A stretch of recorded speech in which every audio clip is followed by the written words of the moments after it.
tardes o buenos días, según los distintos horarios en que os halléis, que es una satisfacción el que nos podamos encontrar en este encuentro entre amigos.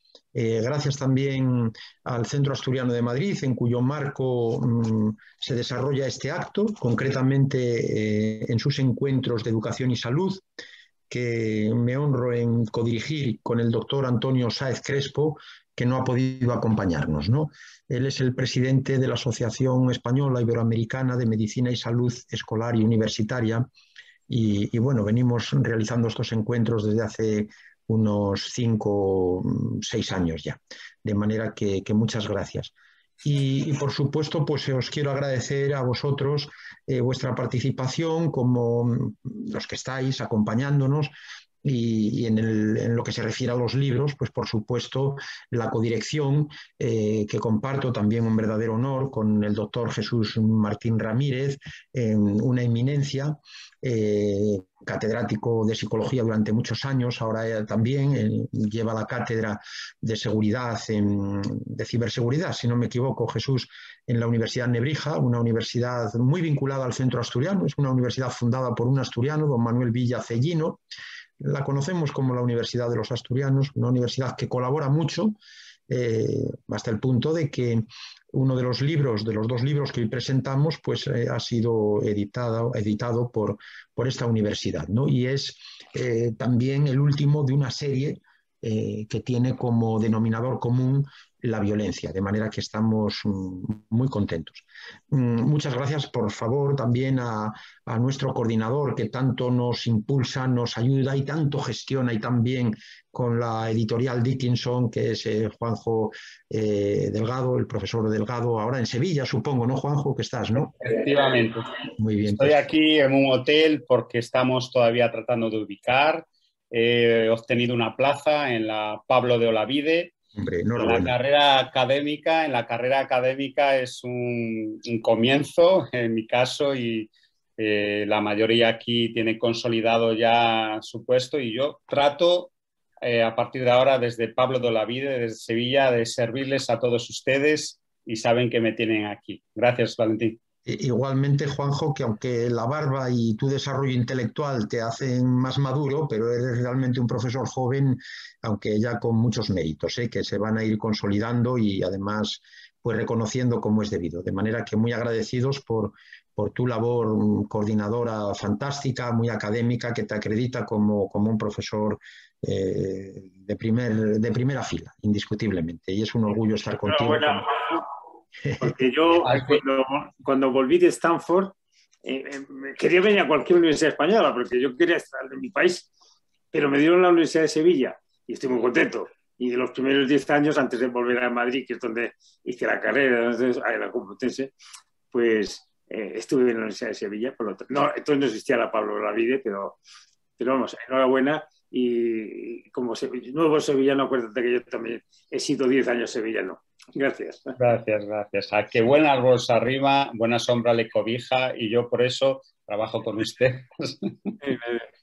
Bueno, muchas gracias. Y muchas gracias también al profesor de Lora, un profesor de larga y fecunda trayectoria. Él es profesor en la Universidad Autónoma de Madrid, esa universidad a la que tanto queremos y en fin, en la que hemos también pues tenido vinculación, ¿no?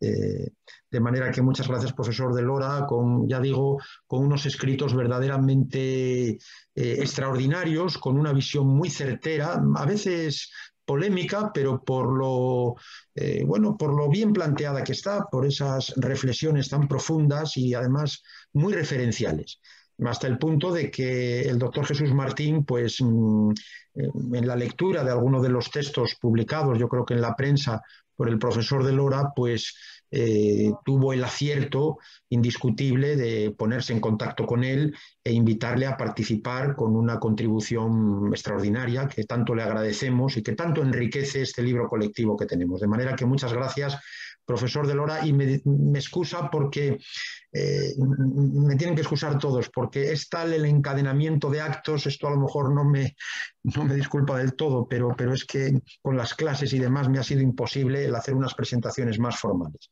De manera que muchas gracias. Ahora la podrán completar Jesús y, por supuesto, con su discurso cada uno de ustedes en las intervenciones. Gracias también a Triana, a Fátima y a Laura y a la hermana Carmen Sabino, de las que tenemos visibles, desde Venezuela. De nuevo también, ahora ya que se está grabando, a la profesora doctora Leticia Gaeta, que tanto colabora con todos nosotros desde la UPAEP en Puebla, México, esa hermosa ciudad, igual que Venezuela, que países hermanos. Paraguay, muy representado, muy bien representado por Dini Martín, doctoranda de la Universidad Autónoma de Madrid, por cierto, o sea que no nos vamos muy lejos. Y digo que muchas gracias a Laura, Fátima y Triana, a las que no pongo rostro, seguro que son alumnas nuestras, y bueno, pues muy bienvenidas también. Yo quisiera decir, si me lo permiten, pero muy breve, porque estaba prevista las intervenciones del doctor Jesús Martín, del profesor doctor Juan José Delgado y del profesor doctor de Lora, y también del doctor Poveda, pero no ha podido acompañarnos. Acabo de hablar con él, lamentablemente le ha surgido otra cuestión. Entonces, disponemos de algún minuto más, pero yo quisiera decir que en lo que se refiere a mis contribuciones, aparte del rol de codirector de estos dos libros, pues incluye un trabajo en el de violencia, empatía y neurotecnoeducación sobre la inteligencia afectiva, que es como yo prefiero denominarla, de cara a la prevención, en este caso, de la violencia y al fomento de la convivencia, y además en todo tipo de escenarios, en la escuela, por supuesto en la familia, en el mundo del trabajo y en la sociedad en general, ¿no? Y en este sentido, mi recordatorio también al grado de educación social en el que trabajo desde hace unos años, hace unos cuantos años, y por su compromiso efectivamente con la mejora de la sociedad en su conjunto, pues yo creo que es un grado muy apropiado, ¿no? Este de la educación social. Y por supuesto la inteligencia afectiva o emocional nos ofrece una fundamentación sólida para el despliegue de una acción educativa amplia en distintos escenarios, como acabamos de decir, comprometida con esa prevención de la violencia, un fenómeno muy complejo, poliédrico, al que nosotros desde nuestro grupo de investigación, que ahora me honro en dirigir, psicosociobiología de la violencia, educación y prevención, pues estamos concentrando nuestros esfuerzos para poner nuestro granito de arena. Y buena muestra son estos libros. Libro este que lleva ese tercer vocablo compuesto, neurotecnoeducación, si no recuerdo mal, por la propuesta acertada también del profesor Poveda, que nos animó mucho a incorporarla, esta noción, a partir de sus trabajos con la realidad virtual. Él es un apasionado de la realidad virtual. Qué pena que no pueda ahora hacernos una demostración también virtual de esta modalidad de realidad que tantas posibilidades ofrece para tratamientos y desde un punto de vista educativo, pero seguro que en otra ocasión podrá ser. Y en el caso del libro de Dickinson, esa editorial muy reconocida, Dickinson, pues es nuestro segundo volumen. El primero era La violencia en la familia, apareció en 2020, y este año tenemos el título de Sexo, género y violencia. Fue un empeño personal, dialogado con los demás, pero el profesor Martín Ramírez tenía mucho interés en hacerlo, un interés lógico, porque verdaderamente hay una gran confusión social y pedagógica y jurídica, como sabe muy bien el profesor de Lora, en torno a estas cuestiones, y era necesario pues volcar aquí también algunas ideas y algunas verdades, más precisamente. Mi trabajo, mi aportación modesta al mismo es sobre la educación de la sexualidad en la escuela, con una propuesta orientadora para adolescentes, desde una perspectiva, vamos a decir, humanista y humanizadora, desde una concepción profunda, compleja, eso pretendemos, profunda, integradora y comprensiva, moral, por supuesto, de lo que la sexualidad o psicosexualidad humana es y representa en nuestras vidas a lo largo de toda la vida, ¿no? De una forma más o menos visible y, por supuesto, pues que sí pueda servir de referencia para los educadores, especialmente para los que trabajan en la adolescencia. Y nada más, por mi parte, agradecer de nuevo su presencia y ceder la palabra, creo que era el turno establecido, al doctor Martín Ramírez. Muchas gracias. Adelante, Jesús. Muchas gracias, Valentín. Aunque yo soy un... mira, pues sale. Este es el libro que vamos a hablar primero, que se llama, como muy bien ha dicho Valentín, Violencia, Empatía y Neuroeducación.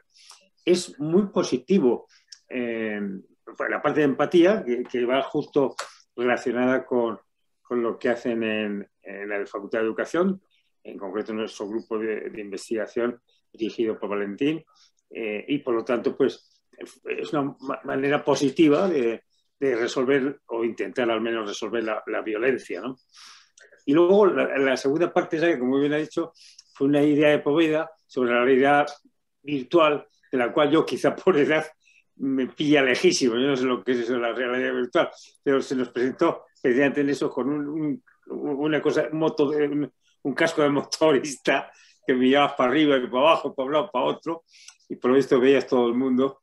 Entonces, lástima que no haya venido, porque lo muestra con una gran ilusión, porque fue su idea.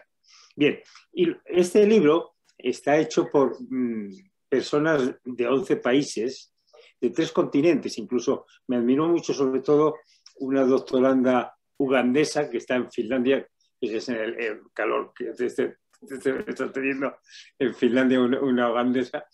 Y bueno, por supuesto, de distintos países de Europa y de Sudamérica, los cuales están aquí representados la mayoría de ellos.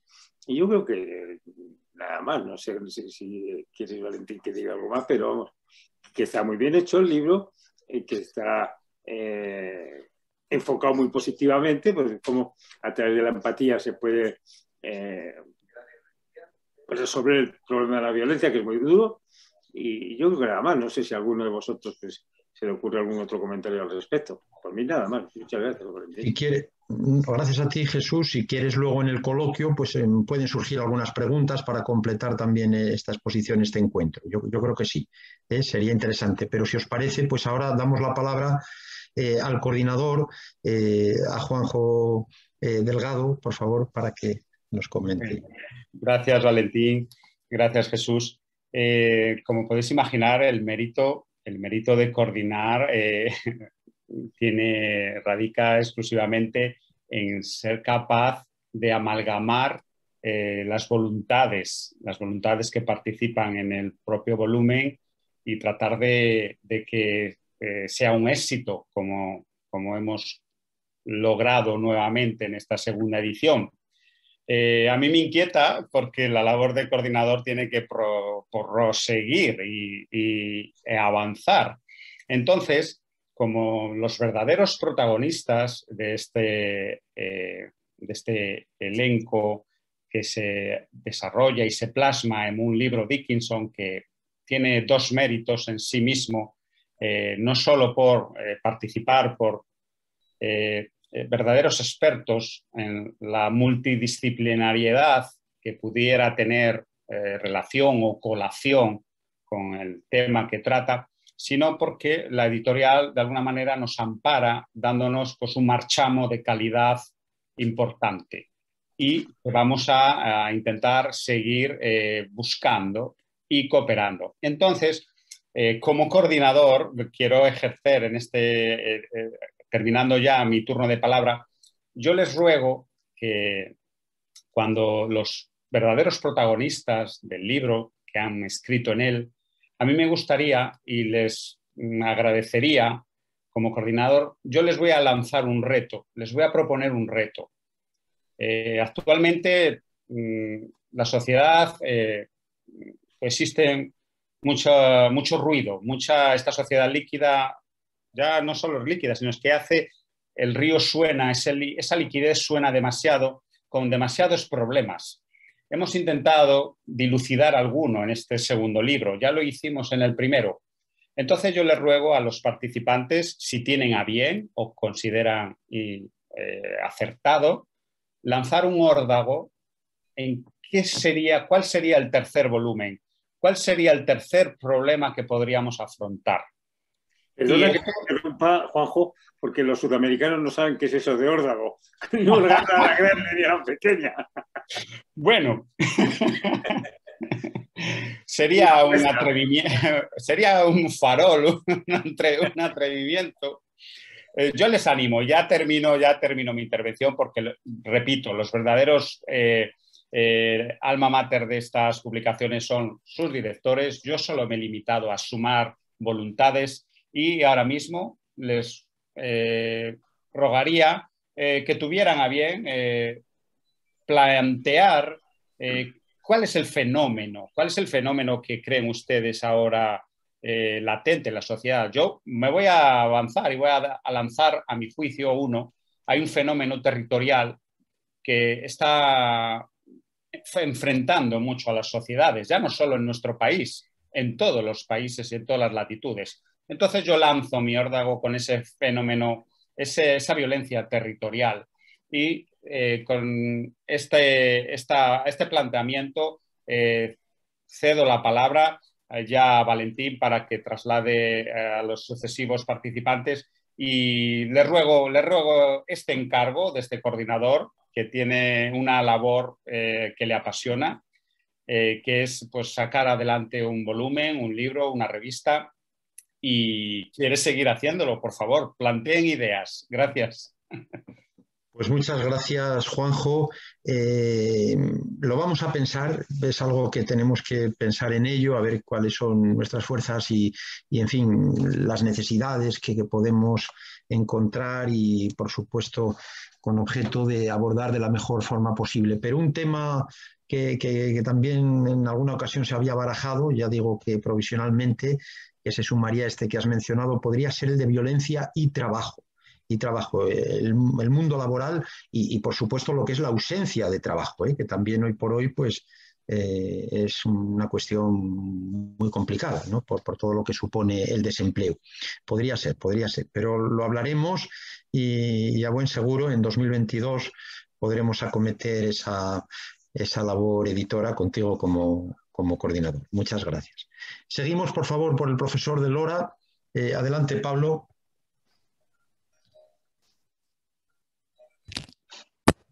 Buenas tardes, ¿se me oye?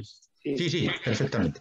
Buenas tardes de nuevo y por supuesto mis primeras palabras tienen que ser de agradecimiento tanto a los coordinadores, editores de este volumen, que además han tenido, en fin, una extraordinaria paciencia conmigo, porque pues he sido uno de esos malos cumplidores con los plazos y además pues he presentado un trabajo pues, que es un trabajo más bien breve en comparación con el resto, pero bueno, se ha demostrado que su generosidad es proverbial y bueno, y cuando he recibido el libro, pues la verdad es que me he sentido muy satisfecho del resultado y de haber podido, siquiera sea de manera muy modesta.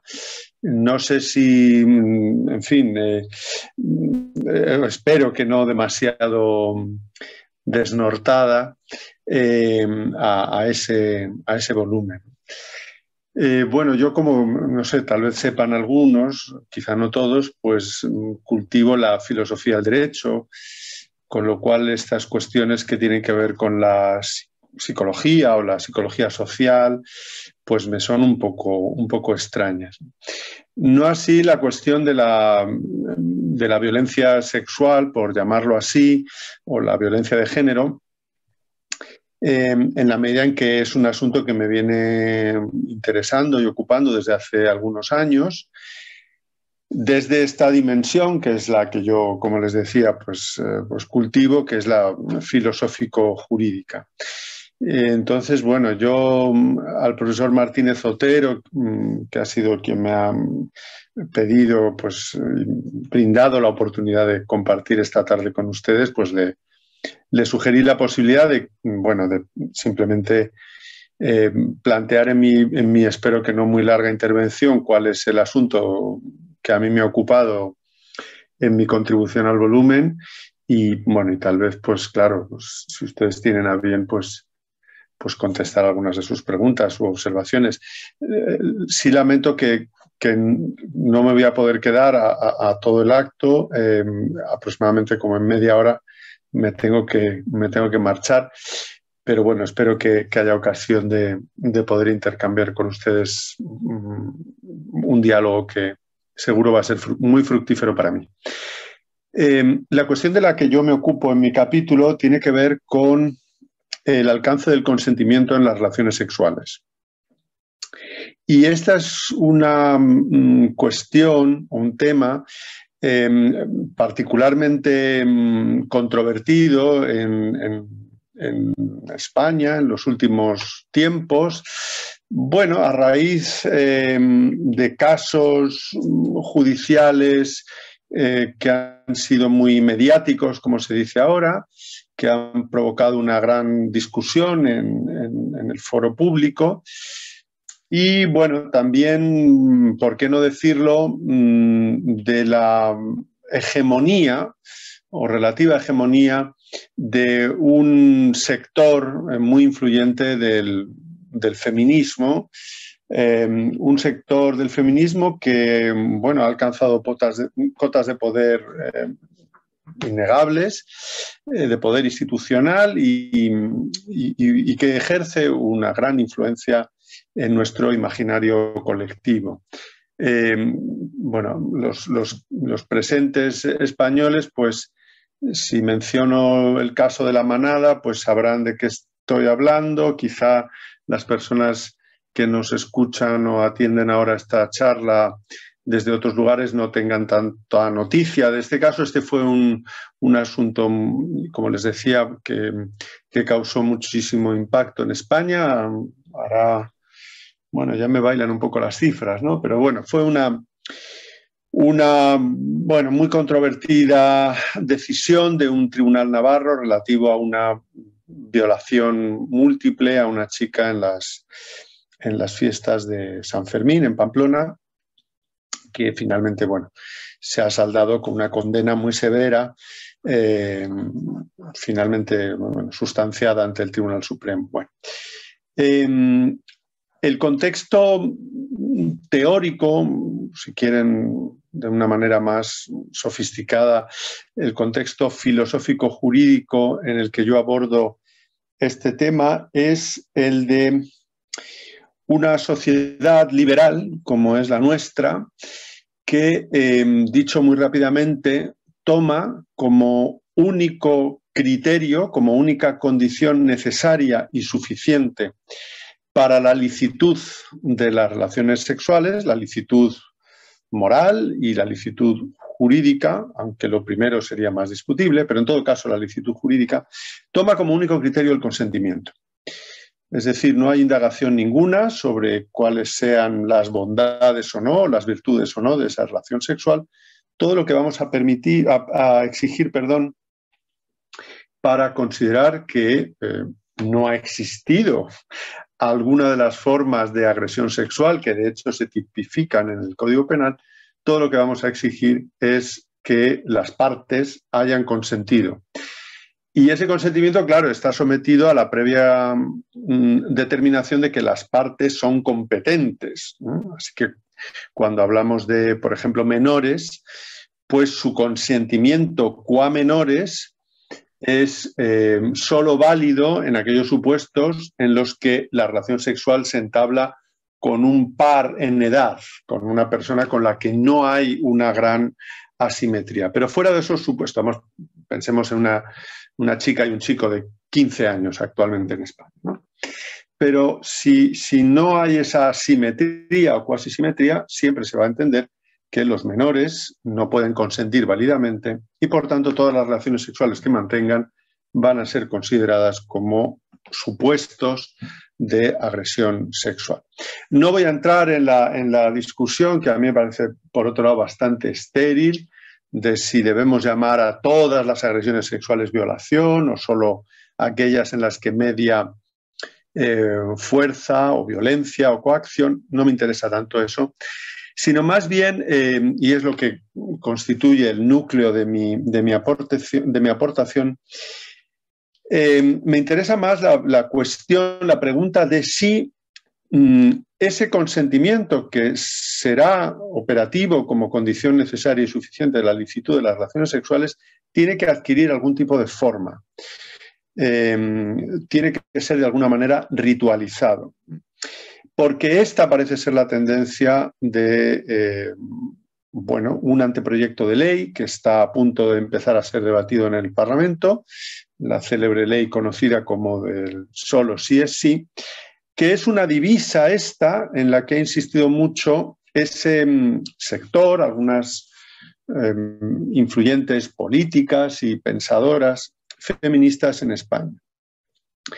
Y yo creo que la exigencia de ese tipo de performativo específico, esto que condensamos en esa fórmula sí es sí, es extraordinariamente problemática, por no decir que corre el riesgo de, en el futuro, cuando esta norma, si finalmente se aprueba, entre en vigor, con esa introducción de la necesidad de que el consentimiento sea afirmativo o de alguna manera ritualizado, se corre el riesgo de una peligrosísima inversión de la carga de la prueba. De tal suerte que van a tener que ser aquellos quienes han sido acusados de la comisión de un delito de agresión sexual quienes demuestren que hubo un consentimiento explícito y no solo presunto en la relación sexual que se mantuvo. Y yo creo que esto vulnera un principio muy caro para también el Estado liberal, el Estado de Derecho, que es el de la presunción de inocencia. Además, me parece que la exigencia o la desaparición de la posibilidad del consentimiento presunto, es decir, de que las partes que intervienen en la relación sexual no tengan necesariamente que someterse a esa suerte de sexo clínico, por decirlo así, ¿no? Porque si se fijan, y seguramente algunos de ustedes ya lo han tenido en cuenta, los modos en los que tendencialmente pareciera que vamos a exigir ahora el consentimiento en las relaciones sexuales se asemejan mucho, y además, como trato de arguir en ese capítulo de manera muy perniciosa, al consentimiento en el ámbito de la relación médico-paciente o en el ámbito de la intervención terapéutica o quirúrgica, ¿no? Esto es lo que conocemos como consentimiento informado, ¿no? Bien, la exigencia de esos consentimientos explícitos en el ámbito de la relación sexual puede producir un escenario parecido. Y eso a mí me parece que desvirtúa, ¿no?, enormemente las características que hacen de las relaciones sexuales entre los seres humanos algo particularmente valioso, ¿no? Si piensan ustedes, y la imagen les ayudará enseguida a entender lo que quiero decir, estaríamos en el supuesto de una relación erótica o sexual entre dos individuos adultos, estaríamos contemplando bajo estos paradigmas algo muy parecido a la interacción que se produce entre un médico o una médico y su paciente, ¿no? Si quiere usted que haga esto, firme aquí; si quiere usted que haga lo otro, diga expresamente que lo quiere. Y todo lo que tiene que ver con el misterio, la sorpresa, la espontaneidad que necesariamente va aparejada a la relación sexual, pues corre un terrible peligro de perderse, de difuminarse. Existe además otro problema, un problema de naturaleza conceptual, que tiene que ver con la idea de que la relación sexual así entendida como lícita bajo estos parámetros de la afirmación explícita de consentimiento a cada uno de esos actos discretos en que consistirá finalmente o consiste la relación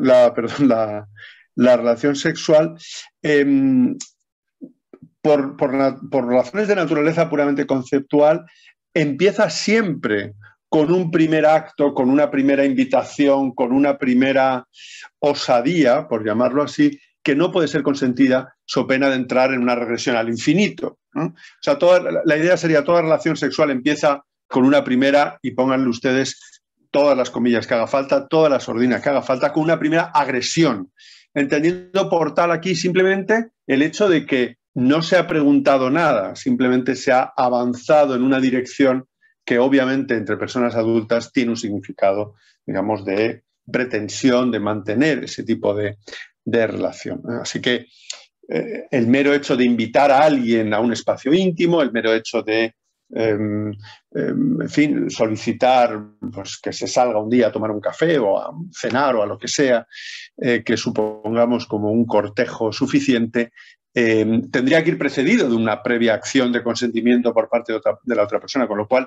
estaríamos inmersos en una regresión al infinito.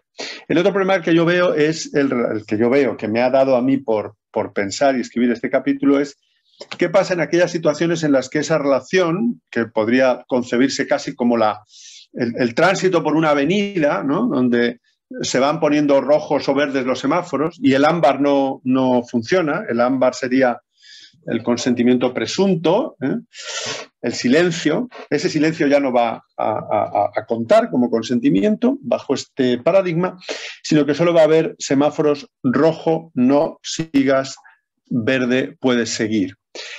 ¿Qué pasa cuando en esa relación se ha puesto un semáforo en rojo?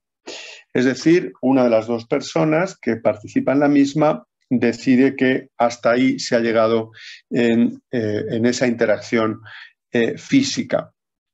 ¿Cuándo se puede reiniciar esa relación?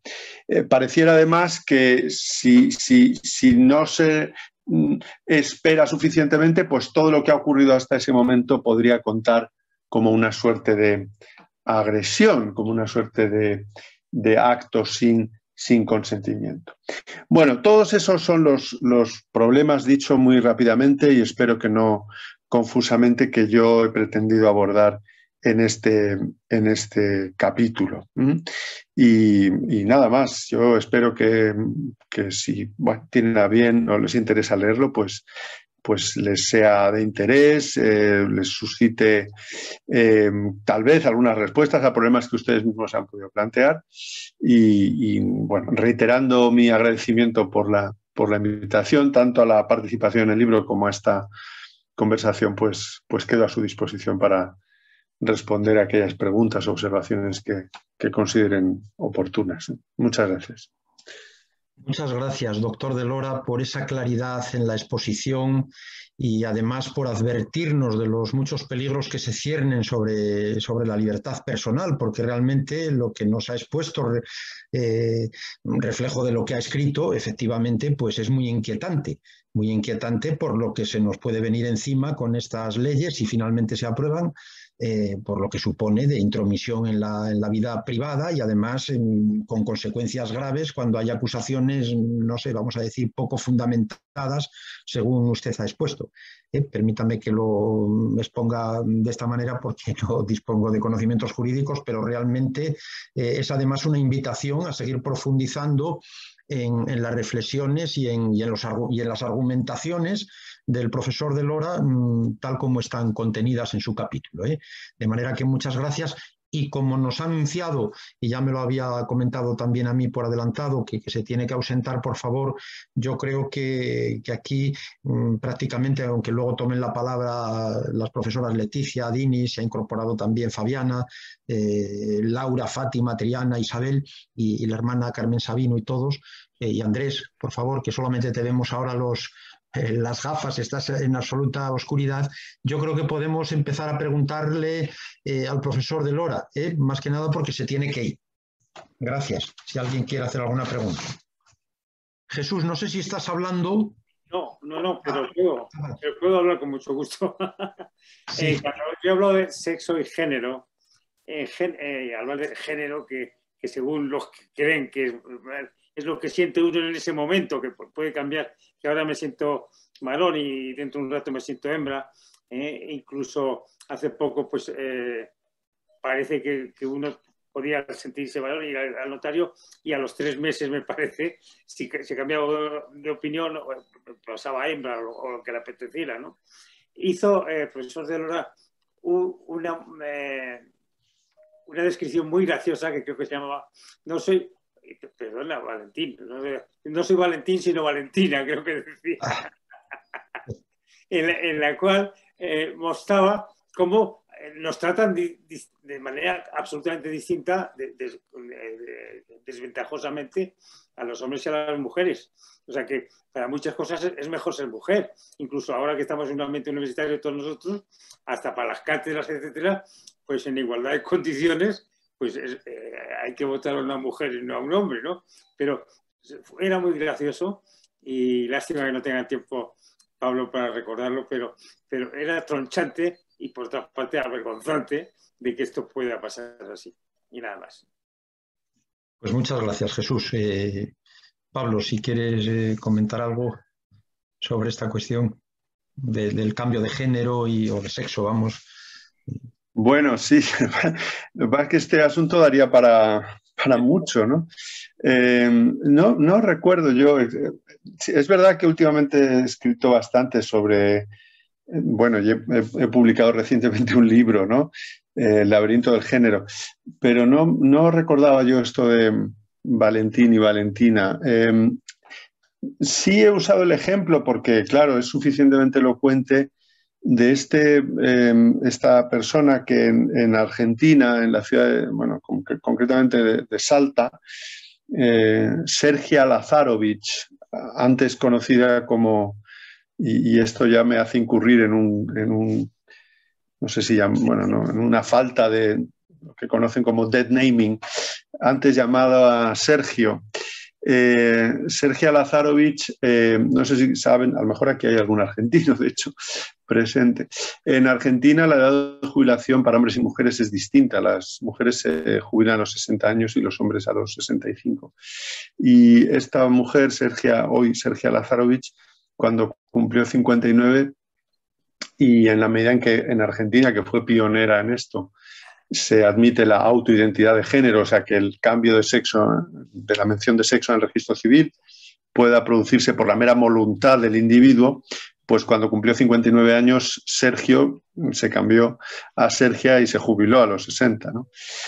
Entonces es el supuesto, digamos, más, como decía, más ilustrativo de uno de los varios problemas que tiene la autoidentificación de género, que es la de, bueno, propiciar fraudes de ley que ni siquiera podrían ser casi ni tildados de fraudes, ¿no? Porque no hay ninguna manera en la que, una vez que se hace depender solo de la voluntad el cambio de la mención del sexo, no hay ninguna manera de evitar esos beneficios, pónganle comillas también si quieren, que tienen las mujeres frente a los hombres, o ese distinto tratamiento que en muchas circunstancias está plenamente justificado.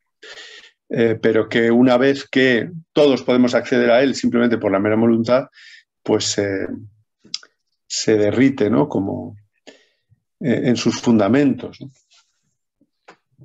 Pues sí, muchas gracias, Pablo. Y yo quisiera también apuntar el hecho que me parece muy grave de que a veces esto pues, se pueda permitir o facilitar a menores, adolescentes, que no han completado su desarrollo y que por la propia edad y otras circunstancias acompañantes se hallan en una situación de confusión y se tome demasiado a la ligera y se permita, en fin, pues un cambio de sexo-género que a veces nos adentra por una senda de cierta o de total irreversibilidad, ¿no? Yo creo que esto es especialmente grave y, en fin, apelamos un poco a la cordura y, en fin, por el bien de esos menores. De manera que totalmente de acuerdo en esto que nos dices y en la gravedad de algunas personas que, en fin, probablemente pues no sabemos a qué se obedecen sus pretensiones, pero también quieren burlarse de ciertas leyes y obtener esas gratificaciones o esos beneficios, como el caso de la jubilación que has comentado, ¿no?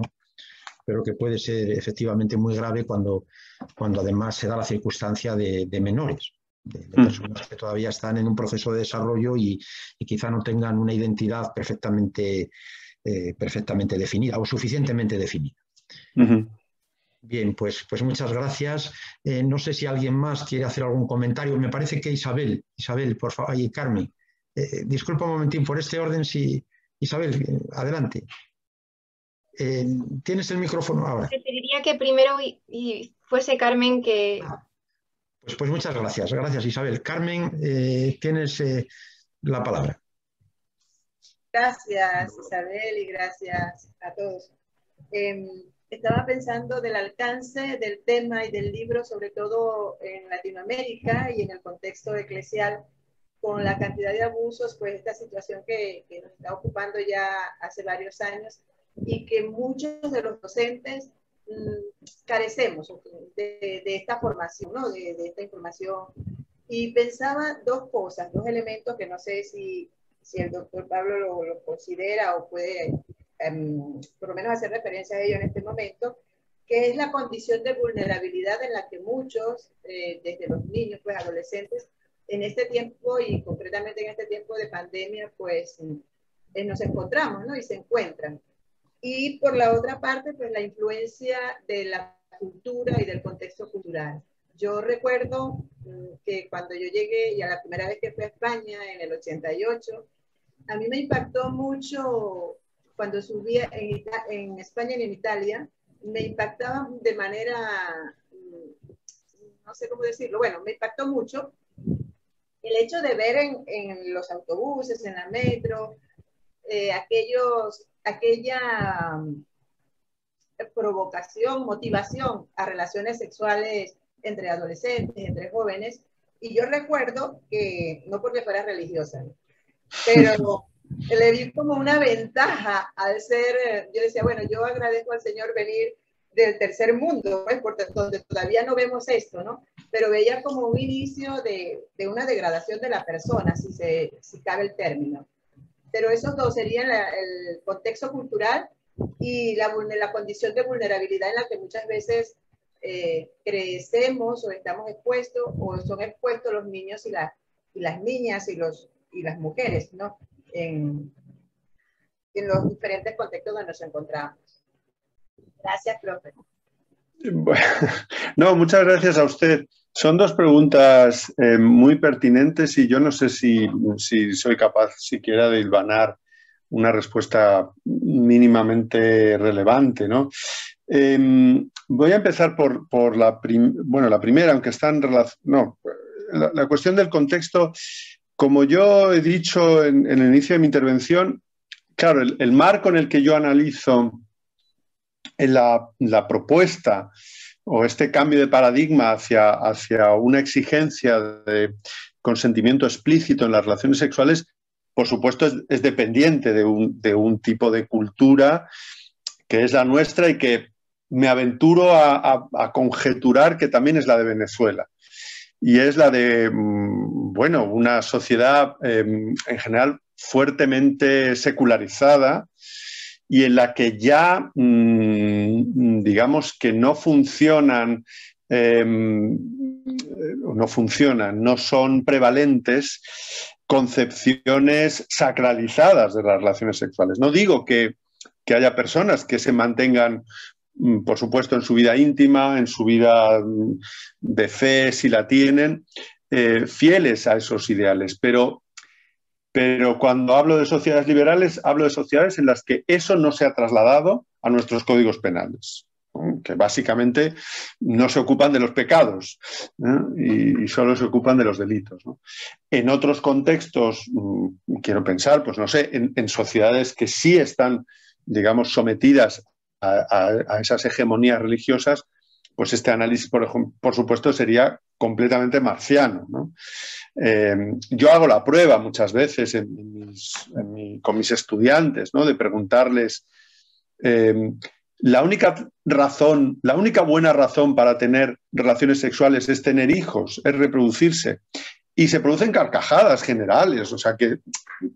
Y en cambio, si yo hubiera hecho esa pregunta hace un siglo en España, pues probablemente muchas personas hubieran levantado la mano y asentido, ¿no?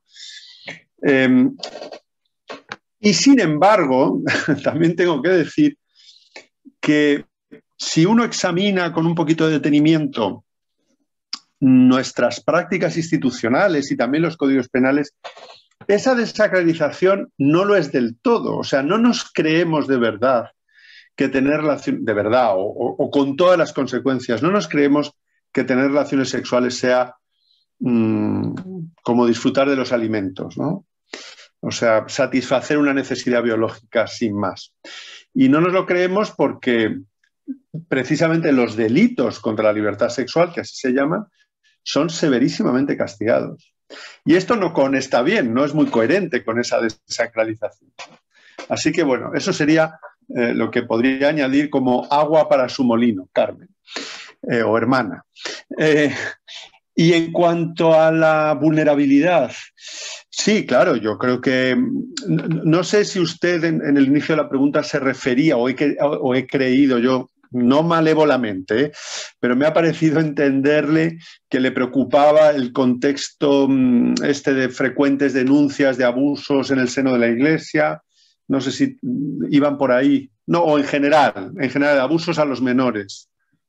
Era referente, digo, al contexto, las condiciones tan precarias. Por ejemplo, un punto concreto, en este tiempo de pandemia en la que yo estuve 5 años en el Ecuador, ¿no? Y allá esto abrió y estalló de una manera muy preocupante y muy dolorosa porque salieron a la luz incluso abusos de sacerdotes conocidos, ¿no? Por parte de sacerdotes conocidos. Y cuando me refería a la vulnerabilidad, a la condición de vulnerabilidad, es, por ejemplo, en el caso de Ecuador, aquellos niños que se quedaban solos en casa, podían salir y se quedaban con un primo, una prima, un padrastro, y pues el número de abusos aumentó durante el tiempo de pandemia. Entonces, esta condición vulnerable de no tener trabajo, por ahí va. Gracias, doctor. Sí. No, lo he entendido bien. No, por supuesto, usted apunta a un factor que a mí, así en principio, de nuevo, yo no tengo ni idea, porque, y aquí me parece que doctores tienes la Iglesia, es decir, hay expertos en psicología y demás, pero intuitivamente uno pensaría que esas circunstancias que ha propiciado la pandemia son un caldo de cultivo para esos abusos. Y me animaría a decir también que en esas situaciones tan lamentables y de las que seguro que usted y la comunidad eclesial pues son tan sensibles, ¿no? Yo no sé si también valdría la pena que la Iglesia Católica misma se planteara la situación de vulnerabilidad que sufren los propios sacerdotes o las propias personas que quizá por imposiciones excesivas en su naturaleza humana, pues se hacen precisamente por eso vulnerables, con lo cual no quiero, por supuesto, decir que eso justifique lo que hacen, mucho menos, me parece, si estamos hablando de menores, me parece obviamente terrible, ¿no? Pero a veces uno también piensa que la situación de vulnerabilidad a lo mejor va en las dos direcciones, ¿no? Muchas gracias en todo caso. Encantado de conocerla. Muchas gracias, profesor de Lora. Muchas gracias, hermana Carmen. Vamos a ceder la palabra a Isabel Fernández. Adelante, Isabel. Bueno, señor de Lora, hay un momento de su discurso en esta jornada que no he llegado a entender del todo, y ha sido el momento en el que ha dicho que ha hecho un símil entre una relación entre menores y una agresión sexual. ¿Podría, por favor, aclarar lo que quería referirse? Porque no le he entendido bastante bien. Perdone, he hecho un símil entre... ¿Entre qué, Isabel? Es que yo tampoco te he entendido muy bien. Una relación entre menores y una agresión sexual. Sí, lo que decía es que cuando estamos en presencia de menores así considerados como legalmente incapaces para tener relaciones sexuales, que en el caso de España es los 16 años, esos menores, si mantienen una relación sexual bajo un consentimiento, vamos a llamarle natural, o sea, no habiendo sido forzados, ni por violencia ni por coacción, esa relación sexual va a considerarse en todo caso un delito de agresión, o sea, está tipificada si la persona es mucho mayor que ellos. O sea, la idea es que dos menores pueden tener relaciones sexuales, porque las pueden tener, pero que si su edad es suficientemente próxima, no se van a causar el uno al otro un delito de agresión, que sí sería el supuesto si uno de los dos, bueno, estoy pensando de dos, podrían ser más, pero bueno, es mucho más mayor. No sé si ahora se entiende. Sí, muchísimas gracias, que no lo había entendido no lo había oído bien. Bueno, seguramente me he explicado mal. Y otra cosa que quería comentar es en base al comentario que ha hecho otro de los oyentes aquí presentes, y es en base a lo de la identidad de género. Yo como persona joven tengo amigos con los cuales son transgénero. Y el hecho de que existan esta clase de leyes fomenta el hecho de que se puedan sentir como ellos mismos sin ser discriminados en base a su verdadero género. Entonces, el hecho de que se intuya o se suponga o se presuponga que se va a utilizar esta clase de leyes para esquivar, por así decirlo, algunas leyes por conveniencia, etc., es bastante ofensivo y puede resultar en daños bastante graves si hubiese alguna persona aquí presente que fuese de esas características. Y el porcentaje de gente que de verdad sí que utiliza estas leyes para su beneficio es muy inferior, es casi mínima, y entonces el hecho de que hayan mencionado eso ha resultado bastante desagradable, por lo menos para mi persona, y eso, y quería simplemente comentarlo. Bueno, pues yo le agradezco la indicación. Yo creo que en estas conversaciones debemos todos partir del hecho de que no hay, salvo prueba en contrario, intención ninguna ni afán ninguno de minusvalorar, menospreciar, poner sordina a los problemas y las reivindicaciones que tengan los individuos en general, pertenezcan al colectivo al que pertenezcan.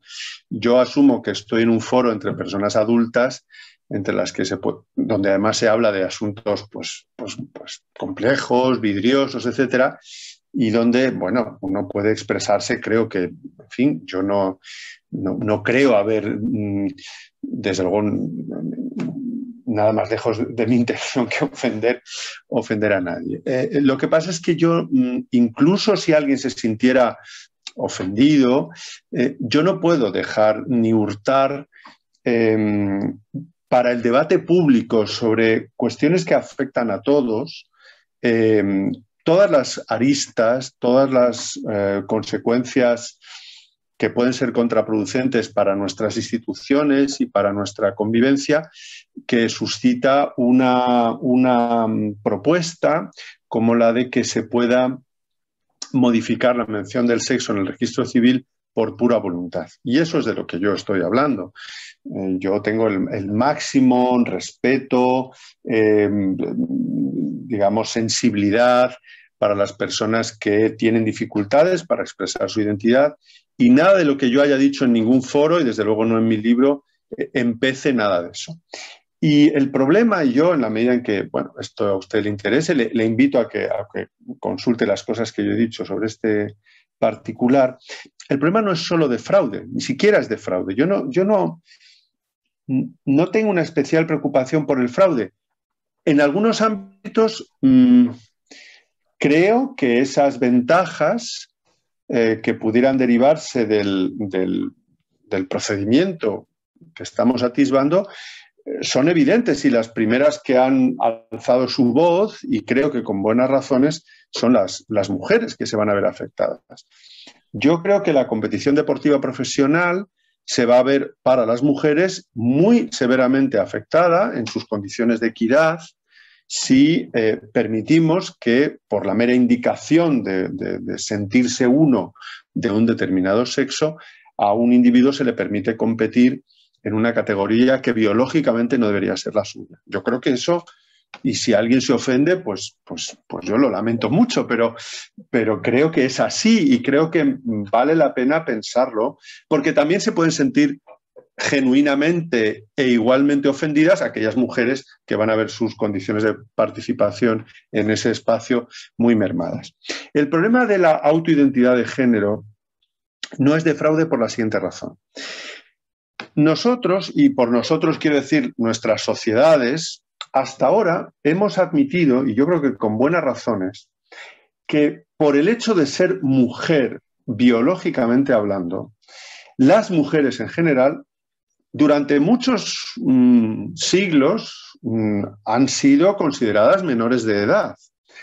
Hasta hace muy poco tiempo no han sido ciudadanas de pleno derecho. Y eso ha provocado una batería de medidas, de políticas públicas, de normas, en fin, de instituciones que procuran hacer que esas desigualdades se aminoren. Bueno, cuando la única razón que vamos a tener para que haya un tratamiento dispar entre dos individuos es solamente el sentimiento que uno de esos individuos tiene de sentirse del otro sexo, creo que todo el edificio de la discriminación positiva y de la discriminación por buenas razones o de la segregación entre hombres y mujeres se viene abajo, se viene sencillamente abajo. No hay ninguna manera de justificar a una persona que no obtiene lo que obtiene otra, que ella no le obtiene porque se siente hombre. Y eso no quiere decir que las personas que tienen una necesidad de tratamientos hormonales, de incluso cirugías, de toda la batería de medidas que puedan resolver su incongruencia de género, no tengan derecho a acceder a ellos, no tengan derecho a todos los derechos que de ordinario consideramos pertenecen a todos los seres humanos por el mero hecho de serlo. Pero está por demostrar que uno de esos derechos sea que su identidad de género sentida se plasme en el registro civil. Y con esto voy a acabar. Por una sencilla razón. Si mañana el legislador español o el legislador que fuera decidiera derogar la mención del sexo en el registro civil, ya no va a haber mención del sexo, de la misma manera que no hay mención de la raza, no se vulneraría ningún derecho humano. Todos, personas trans y no trans, estaríamos en igualdad de condiciones y no habría ninguna vulneración de ningún derecho humano. Entonces, mi tesis es: el derecho a la identidad de género, si eso significa que yo pueda modificar mi mención del sexo en el registro civil por mera voluntad, no es un derecho humano. Y perdón por lo extenso del alegato. Muchas gracias. No, muchas gracias, profesor. Un par de cosas más. Perdona, Isabel, solo un momentito. Muchas gracias, profesor de Lora, por la exposición. Isabel, a lo mejor fui yo también el que en algún momento me referí a los menores con estos, digamos, conflictos o sentires distintos en relación a su sexo y que planteaban, pues a lo mejor una intervención quirúrgica, etcétera, ¿no? Si es el caso, yo en modo alguno pretendo tampoco bueno, pues faltar a la sensibilidad que pudieran tener las personas, todo lo contrario, siempre hemos de velar por la mayor atención que debe tener cualquiera con independencia de su edad, etcétera. Lo que sí quería yo destacar es que, bueno, en ocasiones por la propia inmadurez psicofísica que supone la infancia, la adolescencia, pues puede resultar precipitado el acceder simplemente, si es que en la medida en que esto pueda ser así, por el propio sentir de ese menor, de ese adolescente, cuasi niño en ocasiones o niña, acceder a una intervención de tal magnitud cuando la identidad está todavía en proceso de formación. Yo creo que debe recibir la atención, la consideración debida, porque se trata de un asunto muy complejo, muy profundo, pero no tomar decisiones precipitadas que pueden perjudicar precisamente a esa persona. Si a lo mejor te referías a esto, es lo que he querido comentar, ¿eh? Gracias. Primero quería comentar que el hecho de que una mujer trans o un hombre trans siguen siendo mujer y hombre. Entonces, el detalle de que aquellas mujeres que no en ningún momento quiero decir que estén erróneas ni que lo que expresen sea erróneo, simplemente que como mujer y personalmente considerada feminista, considero que también hay que luchar por los derechos de las mujeres trans, porque también son mujeres. Entonces, eso de una cosa que ha dicho usted antes de tal, luego, se me ha ido ahora un momento lo que iba a decir también. Perdón, Isabel, el profesor Lora tiene que irse. No, lo que pasa es que tampoco me gustaría, vamos, puedo esperar 2 minutos o 3 más, no quiero ser yo ahora el que interrumpa este diálogo. Siga, Isabel, perdone. Y que la ley trans está tomando demasiada con demasiada polémica, teniendo en cuenta que hay otras leyes que también simplemente por el hecho de considerarse algo se tiene cierto privilegio, por así decirlo. Por ejemplo, hay una ley que es por los derechos religiosos y es por el hecho de sentirse de cierta religión. Y hay ocasiones en las cuales se ha llegado a denunciar a una persona por ir contra los derechos religiosos y ese derecho jamás se ha estado tan llevado a polémica cuando también lleva a casos de privilegio al modificación en estas leyes. Eso. No sé si he entendido, o sea, quiero entender si te puedo tutear, lo que quieres decir es que de la misma manera que no permitimos las ofensas a los sentimientos religiosos, no deberíamos permitir las ofensas en las que incurriríamos si decimos a una persona trans algo que niega su identidad. ¿Es eso lo que quieres decir? Bueno, voy a empezar por esto segundo. Claro, yo negaría la premisa mayor. O sea, yo creo que hacemos mal en tipificar, salvo los casos en los que la expresión va a inducir de una manera directa a la violencia. Me parece que las personas religiosas, como las personas que tienen un credo político,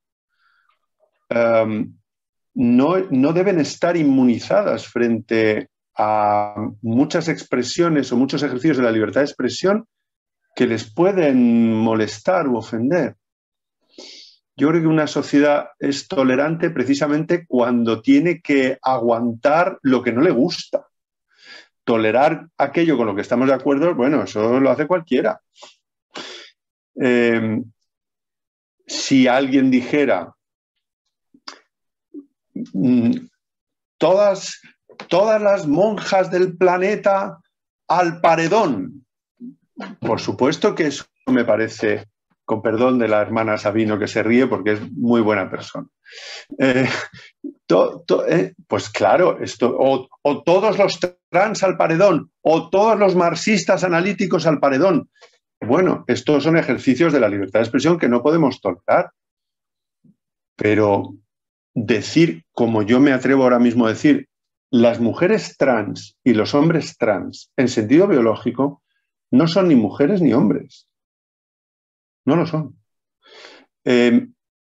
Sí, no lo son. Y la mejor prueba es que usan el adjetivo trans.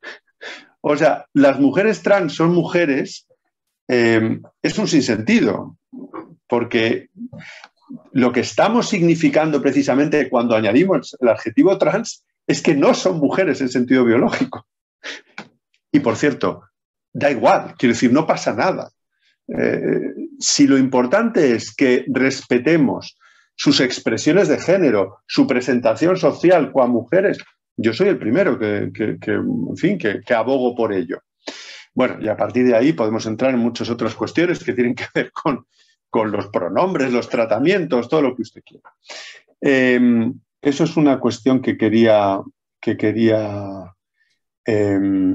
decir. Y bueno, y lo otro ya lo he dicho. Yo creo que usted tiene razón en la analogía, o tú tienes razón, Isabel, en la analogía. Pero es que yo creo que debemos de, en fin, evitar esas pieles tan finas que ya no nos permiten casi ni hablar de muchos asuntos, no digamos ya hacer bromas, etcétera, etcétera. No, yo prefiero vivir en una sociedad donde podemos de manera franca decir cosas que a lo mejor nos puedan molestar, con educación y demás. Sobre todo, insisto, cuando tanto está en juego, también para muchas mujeres que reclaman legítimamente algunos espacios de segregación a los que yo creo que hay que atender también, ¿eh? Y por lo que veo, pues tú puedes conocer el alcance de esas reivindicaciones, de cuidado con las cárceles, cuidado con los hospitales, cuidado con los baños, etcétera. Y un último apunte que tiene que ver con lo que, y ahora ya sí que me vais a tener que disculpar. Yo también creo, como dice Valentín, que debemos ser mucho más cautelosos en el tratamiento de las incongruencias de género en menores. Y creo que casos recientes y decisiones recientes en algunos países nos ponen sobre la pista de que los tratamientos farmacológicos, y no digamos ya de bloqueadores puberales, y no digamos ya los quirúrgicos, deberían esperar a que esos menores tengan suficiente competencia y eso para tomar esas decisiones que son muy serias, y de las que se pueden arrepentir mucho en el futuro. Y bueno, hay casos que son de todos conocidos, que así lo muestran. Bueno, muchas gracias y en fin, de nuevo mi gratitud. Muchas gracias por todas sus respuestas. Muchas gracias. Muchas gracias por todas sus respuestas. Gracias a ti por tus consideraciones. Y nada, espero que la charla siga siendo fructífera para todos. Pues muchas gracias, doctor de Lora, por esta intervención, estas intervenciones y por supuesto también por el capítulo que tanto enriquece nuestra obra colectiva. Muy agradecidos por su presencia y por su participación. Gracias. Adiós, hasta siempre. Gracias, igualmente. Bueno, pues vamos a ver, ¿alguien más quiere intervenir? ¿Alguna pregunta, algún comentario?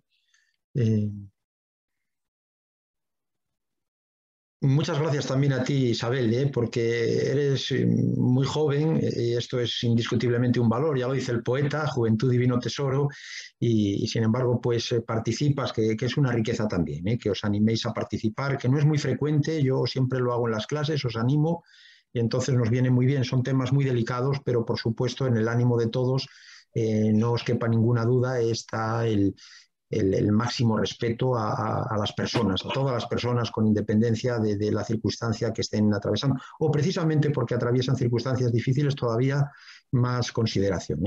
O sea, esto es indiscutible, la dignidad del ser humano es para todos. Por tanto, esto es indiscutible, pero bueno, son temas muy controvertidos, como tú bien sabes, y lógicamente esto nos ha animado también a hacer este libro dentro de una libertad de expresión fundamentada científicamente, cada uno desde sus estudios, desde sus reflexiones, desde sus pues años de experiencia en algunos casos, que nos llevan pues también a plantear esta temática o algunas de ellas como mejor consideramos, sin perder de vista pues esa doble óptica científica y humanística, cada uno desde su parcela, porque como antes señalaba alguno de mis compañeros, pues es un libro multidisciplinar donde hemos participado profesores, algunos desde psicología, otros de pedagogía, otros desde el derecho, desde la psicobiología, etcétera, etcétera, ¿no? De manera que es un poco una visión amplia, aunque es bien sabido que nunca llueve a gusto de todos, pero efectivamente ahí queda recogida esta contribución. Y no sé si alguien más quiere intervenir, pues es el momento. Andrés, hermana Carmen, Juanjo, Jesús, Isabel, Dini, Laura, Fátima, Triana, si queréis decir algo, a vuestra disposición. Yo sigo esperando que alguien nos manifieste inquietudes. Me han parecido muy interesantes. La joven que se ha manifestado con toda esa inquietud, ha sido maravilloso escucharla y plantear sus dudas, y que tengamos un tema de los muchos que hay hoy al calor de la sociedad.